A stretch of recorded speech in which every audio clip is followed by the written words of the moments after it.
April నెల 30వ తారీఖు పునీత 5వ భక్తినాథ పాపుగారి పండుగ. ఆంటోనియో మిఖయేలు గిప్లియేరి అనే జ్ఞానస్నానం పేరు గల 5వ పయస్ పాపుగారు క్రీస్తు శకం 1504లో జనవరి 17న ఇటలీలోని ఫిబ్ మౌంట్ నందలి బోస్కో అనే గ్రామంలో జన్మించారు. వీరు డొమినికన్ మఠ ఆలయంలో ప్రవేశించి తన 24వ ఏట గురువుగా అభిషిక్తులైనారు. 16 సంవత్సరాలు తత్వశాస్త్రం, వేదాంత విద్యను వివిధ గురు విద్యాలయాలలో బోధించారు. 1556లో నేపి మరియు బుట్టి మేత్రాసనాలకు పీఠాధిపతిగా నియమితులై 1557లో కార్డినల్గా పదోన్నతి పొందారు. పవిత్రతకు, విశ్వాసానికి, క్రమశిక్షణకు, నిష్పక్షపాతానికి మారుపేరైన వీరు శ్రీసభ అంతటికి మత నిబంధనావళి న్యాయాధిపతిగా ఎనలేని కృషి చేశారు.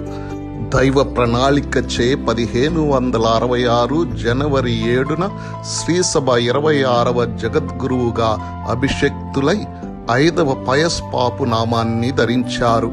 మిలాను బిషప్ గారైన పునీత చార్లెస్ బొరోమియో గారి అండదండలతో శ్రీసభను గొప్పగా సంస్కరించి మత కట్టడలను కఠినతరం చేశారు.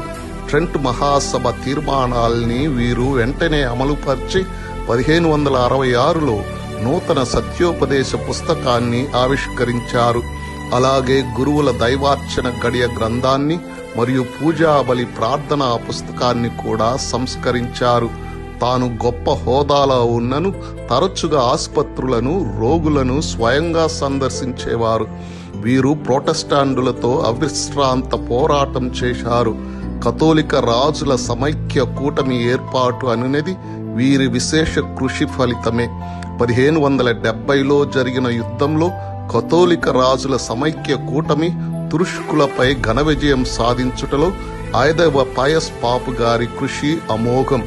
మరియ తల్లిని వేడుటచే లభించిన ఈ విజయానికి గుర్తుగా జపమాల మాత పండుగను శ్రీసభ అంతటా కొనియాడాలని ఉత్తర్వులిచ్చారు.